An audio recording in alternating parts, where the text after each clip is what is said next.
Hello everyone, my name is Jamin. Thanks so much for visiting my channel. In this video, I have a Dell Inspiron Chromebook 3181, also known as a P26T model computer. In this video today, I'm going to take you on a teardown or disassembly tour, show you how to get inside and all the various components you can access once you're in.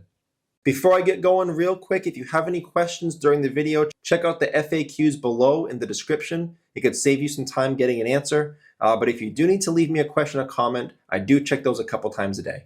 Okay, so to start, I have a screw in each one of the four corners, one screw in the middle, and then two screws here hidden under these caps. So I'm going to take a small tool, small flat metal tool, pry those caps off to take off all these screws.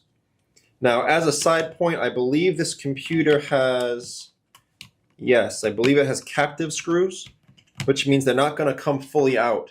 They'll just loosen from the threading, but they're still held in the bottom case. Just so you're aware, so you're not trying to rip those things out.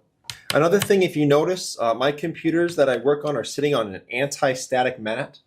Either this or an anti-static bracelet are great ideas to avoid damaging anything in your computer when you're working on it.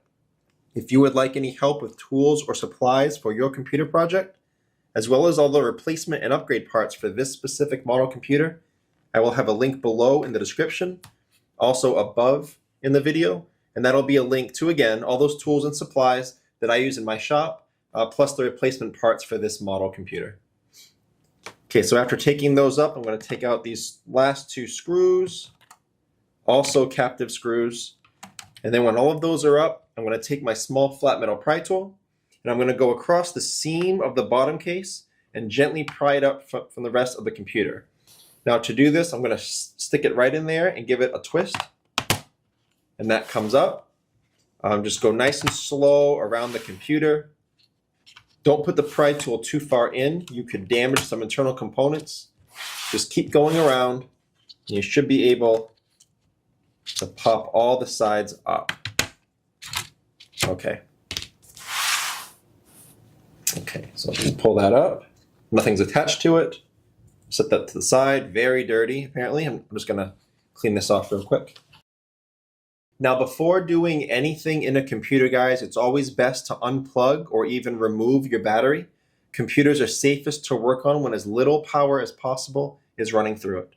So here's your battery right here. It looks like it's held down by 1, 2, 3 screws and plugs into the motherboard right here.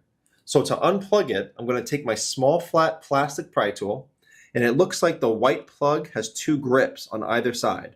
So that's going to be easy to wedge out of there. We don't want to pull on cables when we're unplugging things in computers. You could damage them. As much as possible, we want to just manipulate the plug. So this is a good one for that. I'm going to take my pry tool and push out one side at a time. And that comes out very easily like that. To actually take out your battery, I'm going to take out these 3 screws. Make sure to keep screws separate.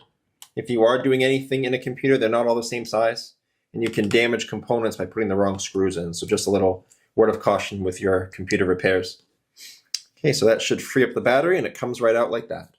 I will have all the battery part numbers and specs below in the description if you need help finding a replacement, but I will also have a replacement battery below in the description in that link I told you about, with all of the tools and supplies and replacement parts for this model computer. And as another side note, if you are here because your computer is not turning on at all and appears dead, it could be a bad battery, but it could be something else. A computer should still turn on and work in most cases with a bad battery as long as the charger is plugged in. So if your computer is not turning on, it could be something other than a bad battery. I will have a video link below in the description. It'll be a tutorial in showing you how to troubleshoot that situation if your computer's not turning on. Your touchpad is down here. It plugs in with this ribbon cable to the motherboard here, and it's got 1, 2, 3, 4, 5, 6 screws holding it down. So you would take up all those 6 screws, and then you can take it up. Be very careful with ribbon cable connectors like this. If you notice in yours, this one, for example, the port is black, the ribbon cable holder here is blue, and the clip that holds it down is white. So if you notice, there's a lot of gold lines here connecting the clip, the white clip, to the black port. Those are hinges. And the way to get this up is you slide a small, very, very flat pry tool underneath that clip carefully and just pop that clip up. Now these clips are very, very fragile. If you break them or damage them in any way, they may not close properly, which means your ribbon cable cannot be secured in place again. And these are very hard to find replacements for, so be very careful when popping those up and popping them back down.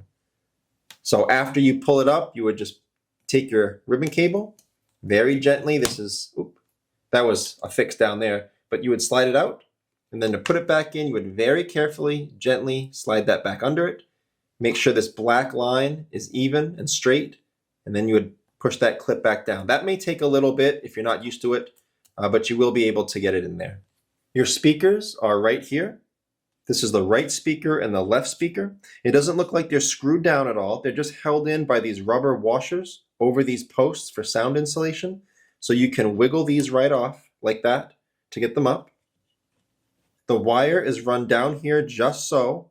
So if you are replacing these speakers, make sure the new wire runs exactly the same way. There's not a lot of room here on the edge. So if you don't have that run exactly how it should be, and you try to put your bottom case on, you could pinch that wire and damage it. And it looks like the speakers plug into the motherboard right here. Again, same thing as your battery plug. You just push off one side at a time, wiggle that back and forth until you can get it out, like that. And then of course, you would plug it back in, like just pushing it in. Be very careful not to damage those wires. I will have speaker replacement options for you below in the description in that link I told you about with all of the tools and supplies and replacement parts for this computer. Your power jack is right here, very simple, very small component. To get at it, you would unscrew these two screws. There's a metal bracket holding down your power jack. So you would unscrew this, and then it would release your power jack and it would unplug from the motherboard right here. Now these are kind of a pain. You're supposed to be able to put a pry tool right in that center grip and slide it out, but they very rarely work. So in this case, you kind of need to push on it a little bit while pulling on your cables at the same time. Just kind of wiggle that out, put pressure the same way. Kind of a pain. Of course, that would have been easier if I actually unscrewed that and took it out. And then you would slide it back in to plug in your new one, nice and level. Slide that back in like that. So this is your motherboard up here. Looks like it's held in by one screw, two, three here. This one may hold it down, but you got to take this bracket off anyway to get at it. Both this screw here, this screw for the heatsink, all these heatsink screws, that one and that one. So quite a lot of screws there to take your motherboard off. You also need to take off your Wi-Fi connections here. I'll show you what that looks like. If you take off this little clamp right there, so those are the Wi-Fi antenna wires. Those are just snaps. So those unsnap, just pull directly up and off of that to unsnap it. To get it back down, they're kind of a pain.